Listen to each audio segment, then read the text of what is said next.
Razaq Iqbal and Imran Tahiri weren't born into power, but their hunger for it turned smuggled heroin into bricks and mortar. Their shadows stretching from the dusty streets of Gujranwala to glittering towers worth 17 million, until betrayal, blood, and greed ripped their empire apart. Razaq Iqbal's life began in a neighborhood where concrete walls were stained with dust and the air smelled of oil from the mechanic shops that lined the streets. He grew up in Gujranwala, where his father, a tired man with grace-streaked hands, worked endless hours repairing motorcycles for wages that barely paid for lentils and bread. Razaq watched his father break his back every day and understood early that honest work brought little more than exhaustion. By his teens, he was restless, impatient, and hungry for something bigger. That hunger drew him to men like Said Mirza, a figure in the area who seemed to live by a different set of rules. Said was older, smooth in speech, and always had the newest car, though the license plates changed as often as the color of his shirts. Neighbors whispered about his income, but no one dared ask too many questions.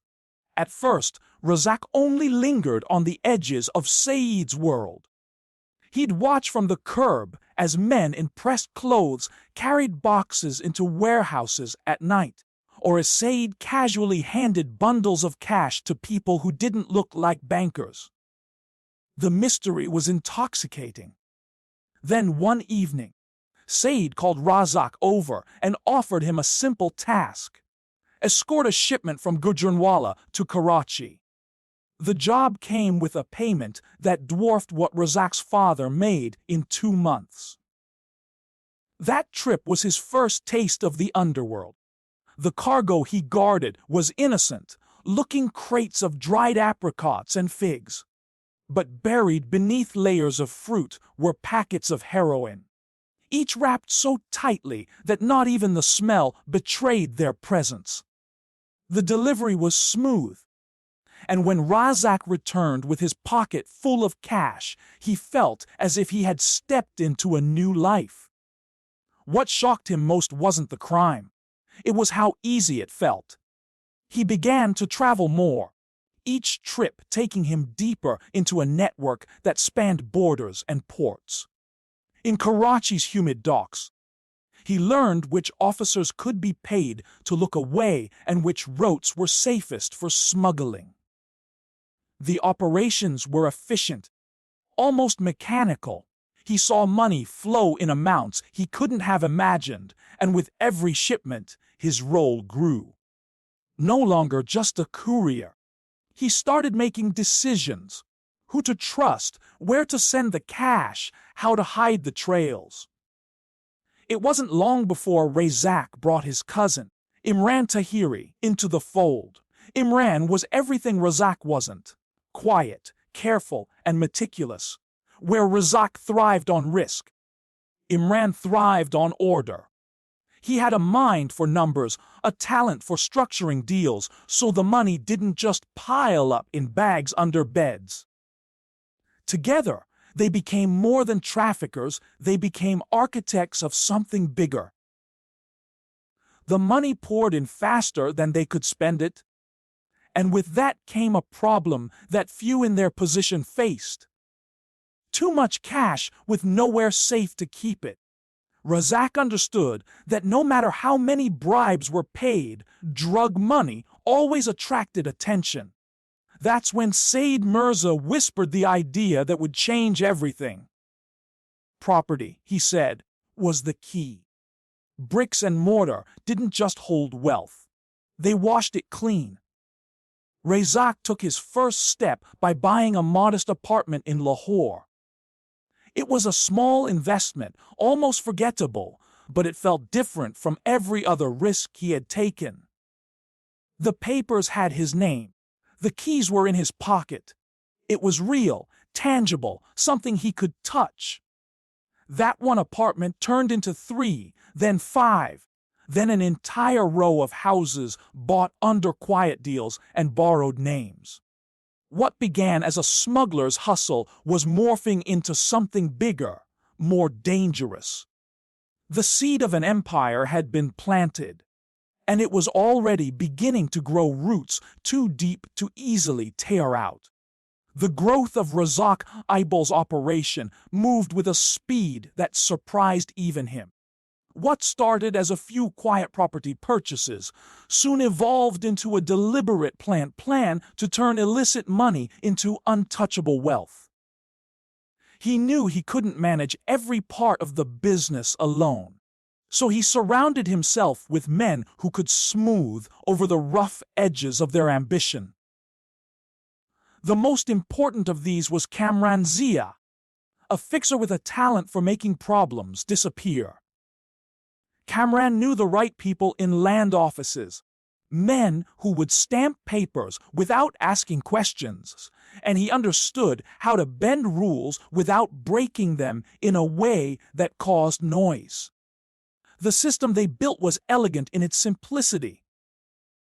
Drug shipments moved silently out of Pakistan, and the cash flowed back just as quietly through hawala networks that left no digital fingerprints. The money didn't sit long. Instead, it was funneled into plots of land, half-built apartments, and neglected office spaces that could be polished up and sold for double their price.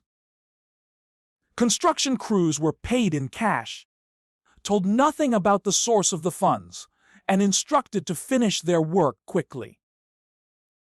There were no delays, no endless legal discussions. Everything was fast, clean, and quiet. To shield themselves further, Razaq and Imran created a string of shell companies that looked harmless at first glance. Al Mutahida Holdings, Silverline Estates, Crescent Property Group, names that suggested respectability, stability, and trust. Each company had fake directors and tidy accounts, presenting an illusion of normality. On paper, it looked like Razaq was nothing more than an advisor and investor. Imran's name didn't appear at all, as if he didn't exist in the business world. The tactic worked. Local newspapers began referring to Razaq and his circle as ambitious property developers, self-made men who had found a way to turn barren land into thriving communities. They smiled for photographs at ribbon cuttings, their faces appearing in society pages as examples of modern success. The truth, the millions of dirty rupees buried in their foundations, remained invisible. But wealth doesn't stay unnoticed for long. The more they expanded, the more they stepped into the territory of other criminals. That's when Adil Jaffrey entered the picture, a rival smuggler whose name carried a sense of dread. He was known as the Crow, a man with sharp instincts and an appetite for violence. His message to Razaq was clear: share the profits or face the consequences. For Razaq, compromise was not an option. Instead of negotiating, he made a choice that forever changed the tone of his empire. Adil Jaffrey's body was found days later in a dried canal on the edge of Lahore. His throat slit in a way that made even hardened detectives wince. The murder was never solved, but no one needed evidence to understand who had sent the warning. That killing turned whispers into silence. Fear spread faster than their money. Contractors, buyers, and even rival traffickers understood that Razaq wasn't just a businessman playing dirty. He was a man willing to stain his hands with blood to protect what he had built. From that moment, the gang operated with a new sense of untouchable power. Their projects became bigger. Luxury apartments with marble floors, office blocks that scraped the sky, even a boutique hotel perched in the hills of Murree. The empire now stretched across cities, and the value of their holdings was rumored to have crossed 17 million. But with every new brick laid, so too was the foundation for the trouble that would one day come crashing down on them. To the public, the image of Razaq Iqbal and his inner circle had been carefully shaped. They were not seen as smugglers or killers, but as visionaries. Men who had transformed forgotten plots of land into sleek towers and busy markets. Their names appeared on donation plaques at schools and hospitals. They were photographed handing over checks to charity drives, shaking hands with local officials, and standing in front of their buildings during ribbon cuttings. For a time, it seemed their plan had worked. The dirty money had been washed clean in plain sight. But behind the glossy photographs and staged smiles, tension was spreading like cracks in glass. The National Accountability Bureau, whose investigators had seen every kind of corruption scheme, began to notice unusual patterns in property records. Certain purchases had no clear funding source. Certain companies seemed to change owners too quickly, and certain permits were pushed through too fast. It wasn't enough for an arrest, but it was enough for quiet questions to start being asked in offices where bribes couldn't always reach. Razaq and Imran responded by tightening control. They paid off more clerks, buried more paperwork, and made sure no single property could easily be linked to all of them. Kamran Zia, ever the fixer, spent hours in dim offices convincing minor bureaucrats that signatures had been misplaced, that files should go missing for technical reasons. It worked, for a while.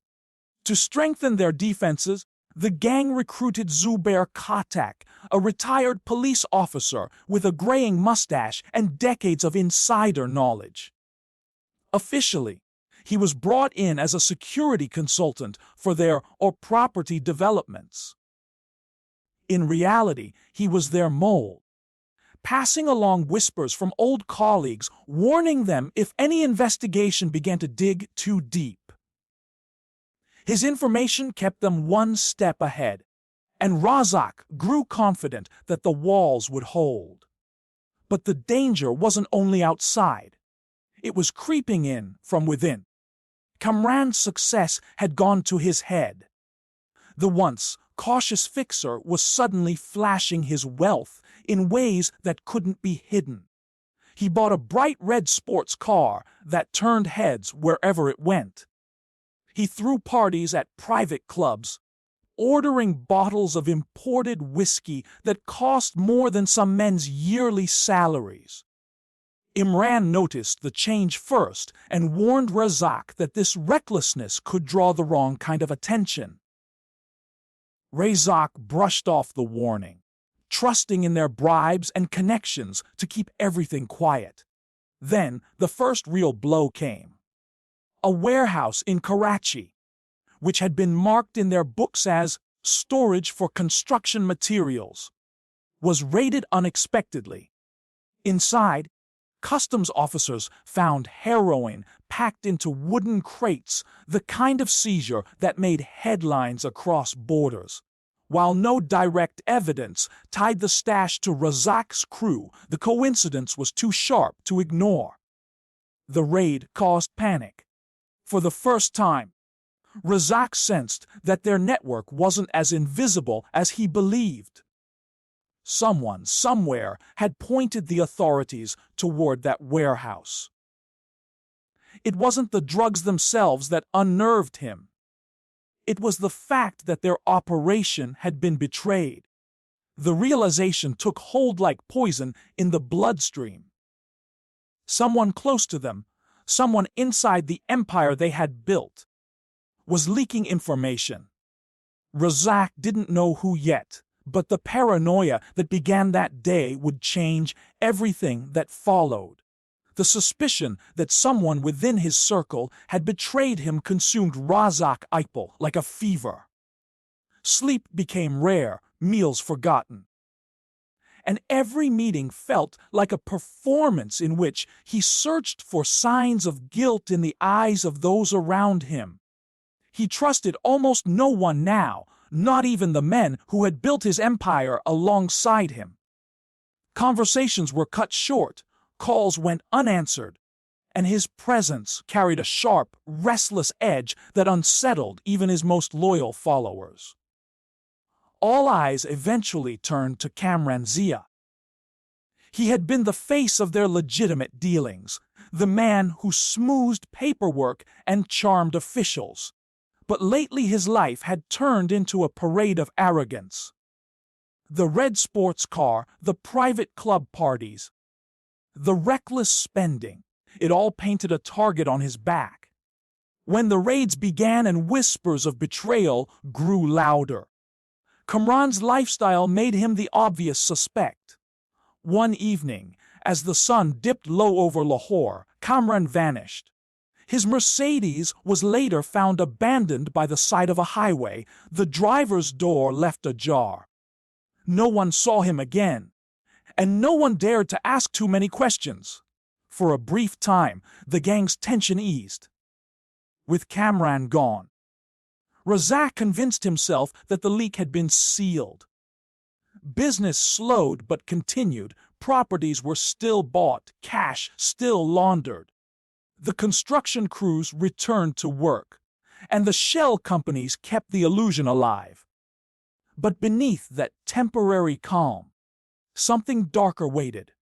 The true betrayal came from a place Razaq never imagined. It wasn't an opportunistic outsider or a greedy fixer.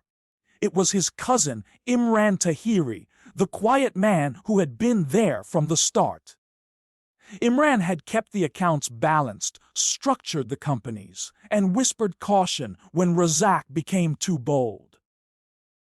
But somewhere along the way, the blood on their money had begun to weigh on him.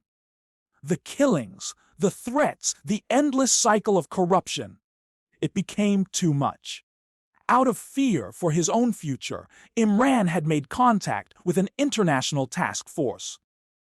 He didn't do it for money. He did it for safety. For the promise of immunity if he quietly fed them information about shipments, about companies, about the invisible web they had built. Slowly, secretly, he unraveled the empire from within, each tip placing another nail in the coffin of the illusion they had worked so hard to create. When Razaq discovered the truth, it shattered something fundamental inside him. The man who had always been cold and deliberate turned into something unrecognizable. There was no quiet plotting, no silent removal of the threat. Rage took over, raw and consuming. He didn't try to hide what he intended. One humid night, gunshots echoed through the leafy streets of a wealthy Lahore enclave. Neighbors woke to the sound but stayed inside, knowing instinctively not to interfere. By morning, Imran Tahiri's body was slumped across his desk, 2 bullets in his chest. The carpet beneath him soaked in silence and betrayal.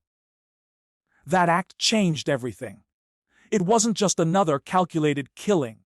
It was a public rupture, a brutal execution of family that sent ripples far beyond the underworld.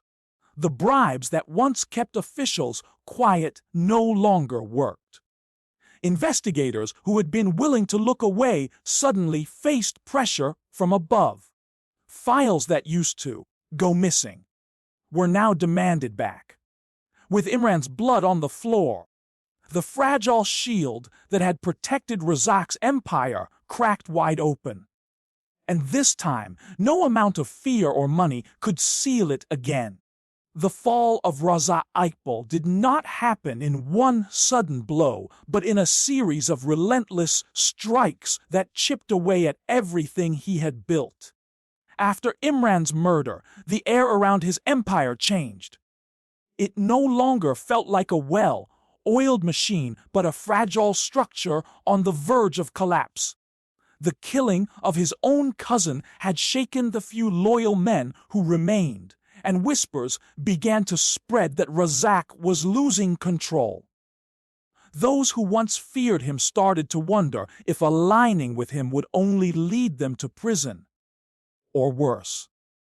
The first visible cracks came with the raids. They weren't the small, half-hearted inspections he had seen before. These were coordinated assaults on his world. Police units and financial crime investigators stormed warehouses, offices, and construction sites in multiple cities. Files were seized, computers stripped, safes drilled open. Every new raid uncovered another layer of the operation. Pulling apart the shell companies and tracing the flow of money from smuggled heroin to luxury properties. Razaq responded the only way he knew, by running. He abandoned his offices, skipped scheduled meetings, and began sleeping in different safe houses every few nights. What had once been a life of comfort, penthouse views, imported suits, expensive dinners, turned into a cycle of dimly lit heady-outs and restless nights. Even the men who hid him looked at him differently now, their loyalty strained by fear of the raids creeping closer. Months passed like this.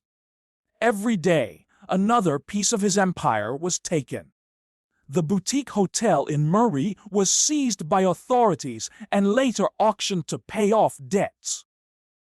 The rows of houses and apartments that once stood as monuments to his wealth were stripped of furniture and taken under government control. The bank accounts, once overflowing, were frozen. On paper, Razaq Iqbal's property empire was being dismantled brick by brick. Despite the walls closing in, Razaq couldn't resist one final mistake.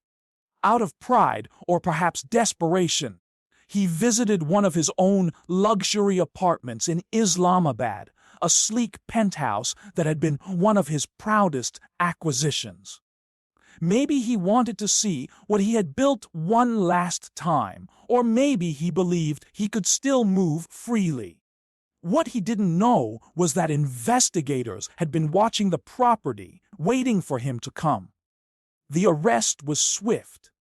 Before dawn, a team of officers surrounded the building.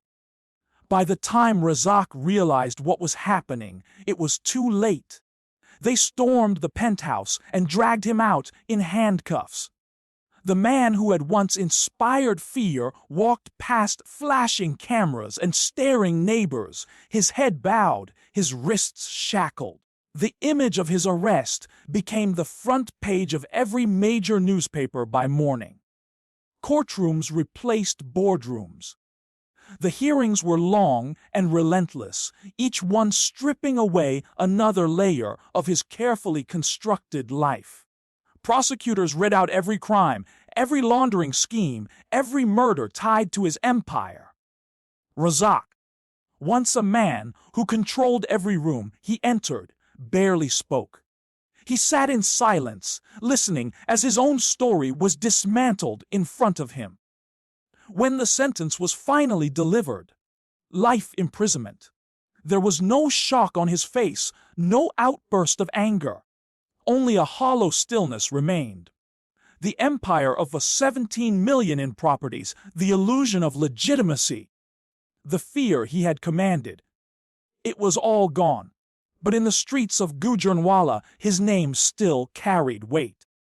Young men whispered about him in alleys, half in awe, half in warning. Razaq Iqbal's rise had been built on greed and ambition. But his fall proved a truth as old as the streets he came from. No matter how high an empire climbs, the dirt beneath it will always drag it back down.